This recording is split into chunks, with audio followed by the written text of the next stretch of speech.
So our guest is Zeka Eziagulu, who serves as the media head of Inspire Marketing and Branding International, where she brings 17 years of expertise as a voiceover artist and media personality. Her extensive experience includes role in prominent radio and TV stations in Nigeria, such as Cool FM, Star FM, Radio FM, and Rhythm FM. Furthermore, she has been a cast member of Sesame Street Nigeria. In her current position, Ms. Eziaguru oversees media management for sports and entertainment events, as well as for sports teams and television personalities.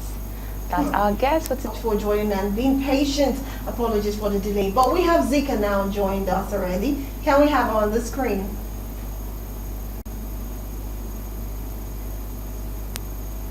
Zeka, welcome back. Good morning, ladies. Thank you very much.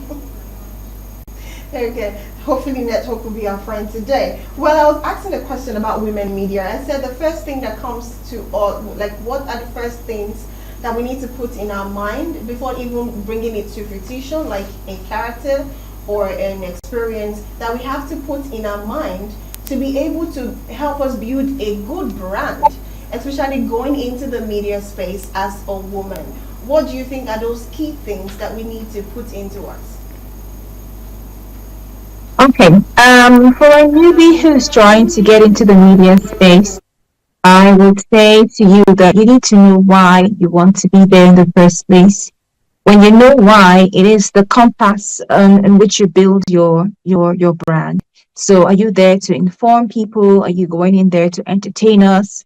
Are you going there to inspire us or to influence us? Whichever of the options you choose is how you focus. The focus for you will be either of the ones I just mentioned is how you build the brand from there. And then you need to know as a newbie in the industry that you just don't go in there because you have talent. Back in the day, you could go in there if you had a great voice and that's it. But these days you have to have a skill set. So it is time for you to build the sets. If you don't know how to edit a script or a video, learn to do that. There are many courses online you can learn. If you don't know how to write scripts, learn to write scripts because all of those things will come, when you start to do the job. If you don't know how to do little things, learn. If you don't know how to interview, learn to interview. You don't know how to be in front of people, learn to be in front of people because you might be called on one day to speak to people and you might not know how. So a skill set is very, very important. And before you come into the industry, also know that there is a business side to it. So when you're coming in, you have to then learn to negotiate, learn to value what you bring to the table. So your value has to have a price. And if you don't know all of these things, you could be used. And that is where you have people who get frustrated along the line and say, oh, I'm in this job and people just use me. It will happen if you don't place value on what you bring to the table. So you need to learn to negotiate. You need to learn to place value on what you bring to the table. And that aside, you also will need to learn to build relationships while you are at the place of work. So with your audiences that connect to you every day, and with the business, on the business side, the people you work with and the agencies that you work with, you need to learn to build relationships. It's terrible when I hear when people use people to climb up the ladder. It's way better when you have a friendship. When you have a friendship, it's easy for you to say, oh, I want to do something. This is what I have. This is my business script, my synopsis. And based on the friendship you have with this person, it's easier to put money on your idea. Because you already have a built relationship. So from time to time, just say hello to people, your best fans on radio, whoever they are, call their names and wish them a happy birthday. Do something extra that builds trust and makes the relationship better for you. And for those of us that are already in the media space, I like to say to us ladies, not just visibility. It's about when you leave your station, your place of work, what do people say about you? What is your brand saying about you on air and off air? So it's not just about visibility anymore. It's about what you leave behind, whether you're there or not. So we need to concentrate on that. I would also like to say for us ladies in the industry that are trying to build our confidence, when I started, it was horrible. I remember my first day on radio. After I'd done all the script reading and all the exercise and all of that, my first day I didn't show up. I just couldn't show up. I was so terrified. And there was no telephone at the time, so they had to drag me for where I was and say, "Look, you have to do the show today." And I remember it was a terrible first day on air. I didn't know where the microphone was. I was talking for a long time, and I didn't even know I wasn't even talking to anyone. So, I mean, there was so much mistakes. But as time went on, I grew more confident. I did more of a rehearsal. So, for us in the industry, we have to keep rehearsing, keep updating, improving our skills. If there's something we need to learn along the line, because it's very the space is transforming as we speak, things keep changing. So, I mean, we need to change with the times as well too. I think these are some of the things I need us in the media to know, and then those that are coming in to know as well. Well, you said something about skill sets. So I'm just like, okay, a lot of people be wondering, what are these skill sets Zika is talking about that women going into media space need to have? You mentioned a few, but I just want you to, consciously mention them now so that people could understand that it is not like those days when you just have to have a pretty face and come sit before the TV screen. There's so much more now that gives you an edge over others, and that makes you build a beautiful brand or a perfect brand for being in the media space. So what are those skill sets that women need to thrive in the media space? Okay, first off, if you're going to be in media, you must be able to communicate properly. So I will advise for anyone coming into the industry, or for those of us that are there, to sharpen our skills on communicating effectively. So learning how to speak to people, having emotional intelligence to know how to communicate in the right tone and voice to your audiences. And script writing is another. I mean, if you're in the industry, you need to learn to write properly, know how to write scripts, learn how to write synopsis for your shows. You must be able to edit as well. For instance, if you're on radio, you don't have a studio person that's going to help you control the buttons. So you need to learn that as well. If you're on television, you need to learn how to read from a teleprompter. And there are little things you can do offline to learn how to read from teleprompters. You can just set your phone. Your phone could be your teleprompter. You put in your script that you've written in there, and then you read. You learn to communicate with your phone, and so it looks natural. It doesn't look like you're reading something, right? So script writing is one, communicating is another. Emotional intelligence, you need to understand your audience and know how to speak to them. These are some of the skills I think that you need to learn. Oh, also, because there's social media now, you need to learn how to operate social media. You need to learn media strategy, how to push your brand to your audiences, because not everybody's going to be on radio. Not everybody's going to be on television. Some of us are going to be on YouTube. Some of us are going to have podcasts. Some of us are going to have behind the scene jobs. So you need to learn as a media person to push your brand through your social media handles. And to do that, you need to learn how to engage with the right strategy, learn to push at what time to the right audience. If you need to sponsor the ads, you need to learn how to sponsor the ads and to which audience is sponsoring the ads to. So some of these things are some of the skills I think that we need to have as media people in the space.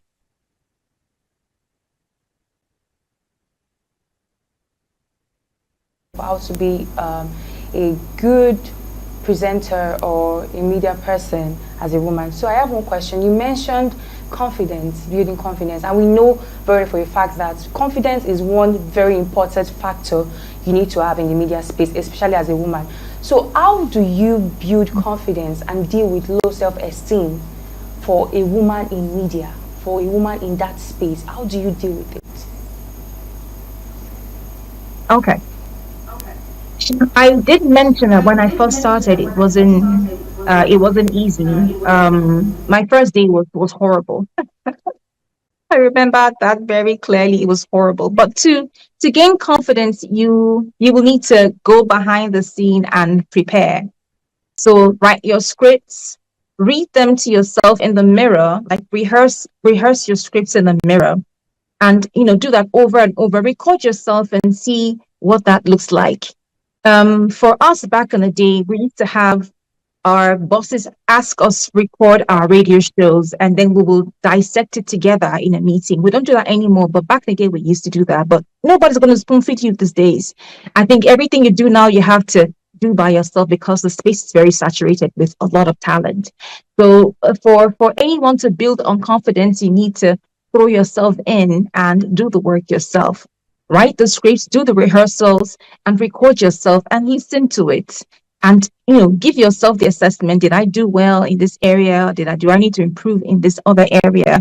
If you're working on visuals, you need to speak to yourself in the mirror, rehearse the scripts. If you have to record yourself, do that. And then look at how you look when you read the scripts to yourself. Do you look convincing enough? Do you look confident enough? If you don't look confident enough, I think you repeat the process until you can have that confidence. And then again, there's never a time to be prepared. You will always feel like you are never prepared. So just take the plunge. What builds on confidence is feedback from people you love, your bosses, and your audience. I remember a time I had this show at night on Star FM back in the day, and I just did it. I never knew how impactful it was until I had a caller coming to say she really enjoyed the show and she had gotten a relationship from it. So yeah, that builds confidence, rehearsals, and then again feedback from bosses, friends, and your audience.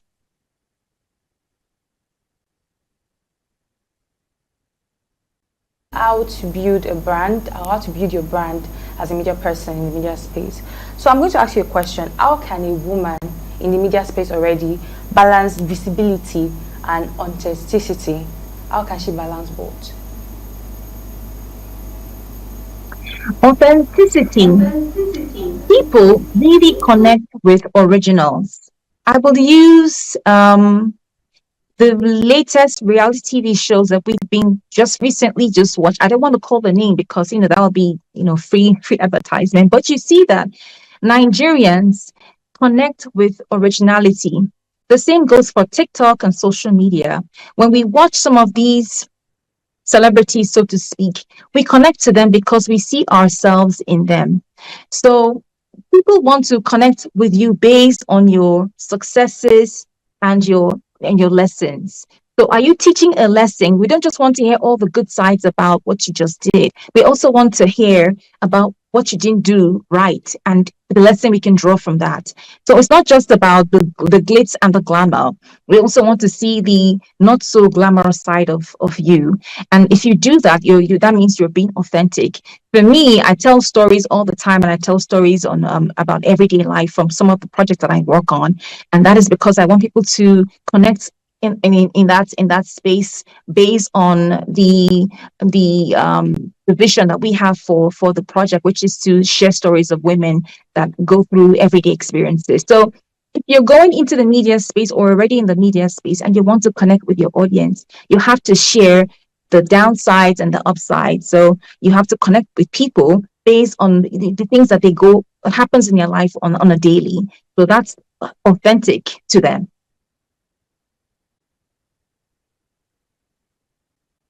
Because of our time, I would like to ask this now for the young ones coming up, those who are, really wishing to be in the media space and they are working towards it. Because now mass comm, English, theater, arts, they are all becoming almost as good as difficult to enroll that as a course into university. But for people who are still trying to get into that university degree to get that, then maybe they can go further to learn more so that they can be in the media space. What would you advise them to do, even though the admission is not forthcoming or the admission is there? What do you think they can do to help them grow at this point where they are not yet into the media space, so that when they get there, they have their brand probably taking over the space? Okay, thank you for this question. You don't really have to be on traditional media to make it. If you're there, fantastic. That's also extra boost for you. But these days, when people are employing presenters, believe it or not, they want to see what you have already done. So are you on social media? Are you posting on social media? How many followers do you have? How many followings do you have? What skills do you have? So you can start small. You can start from your social media page, your Instagram, your TikTok, your YouTube, and just record your day to day. Like I said in the beginning, you have to know why you're entering the space. So why do you want to be there? You can't just be there because you want to be famous. No, that doesn't carry anything. Are you there to entertain us? If you're there to entertain us, then you're leading towards comedy, or day in life, day in on life, whatever they call that. You're trying to entertain us with something. And if you're there to educate us, that means you have information you want to share to us that you think would be beneficial rather to us. If you're trying to inspire us, then it means that you have inspiring stories from around the world that you like to share with us. There must be why. So if there's no why, then you don't have any landing at all. So you must know what your why is. You must have a skill. You don't have to go to a school to learn how to edit videos. Everything you will find on YouTube. How to write scripts, how to edit videos, how to edit on CapCut. I mean, there is a lot of resources on YouTube that you can start with. Start small. Start a podcast with your friends. Start a YouTube channel. Start something on Facebook. Tell us about what you do on your daily. Just do something, but start. But you must also be consistent with that as well too, so that when you have that opportunity to work on traditional television, traditional media, which is your TV and your radio, you already have some kind of experience, so to speak. You're not just some greenhorn just coming to work and looking for people to spoon feed you. You already have a skill set, so you stand out from the rest who just have talent and don't have anything else. So you must know your why. You must have a skill set. You must have a little bit of experience, which comes from your social media and probably your following, and that kind of gives you an edge in the industry. Industry is all we're looking at for, and that is why we're here discussing about building a brand, building confidence in the media space, of course, or the media world as a woman. Because trust me, I'm supposed to ask a lot of one of the most challenging things that women go through, but I do not know if you can share that in just 1 minute. In fact, let me do this in just 1 minute, so that people understand that in as much as you have all the skill sets, to build that brand, to build that confidence, to create your own space in the media world, there are still some challenges that you might face as a woman in this space. So if it's very possible for you to, in just 1 minute, tell us what are the few challenges or one of the biggest challenges you might face as a woman in the media space. What is that? Some of the challenges I face personally will have to be in terms of business. When you're dealing with men, well, I would say that all men support women. Sometimes the men will give you a hard time if you have to maybe you want to get a sponsorship deal and you're trying to convince this group of men to sponsor your show or sponsor your project. Sometimes they will give you a hard time. So I mean that's on the side, but this is some of the things that women go through.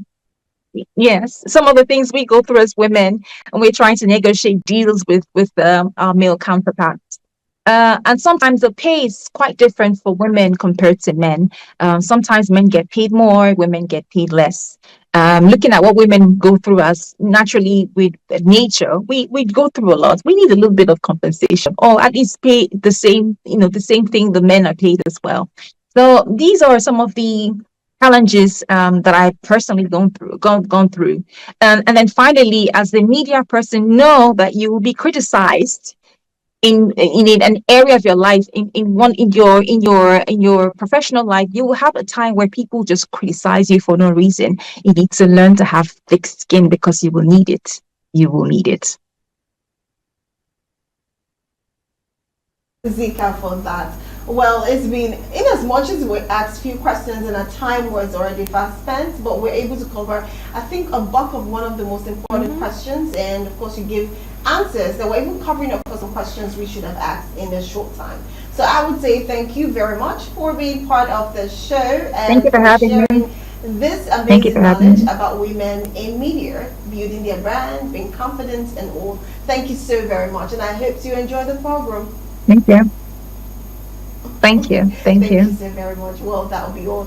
Anyways, it's been so much fun. Yes, I think it's so the boost for amazing. women to join Mhm. media. Yeah. It's easy, one step at a time. That's what I would say. Well, anyways, I think we'll call it a wrap right now. I will still say thank you to my viewers, and once again, thank you, Zika, for being part of the show. It's been a sweet work with you.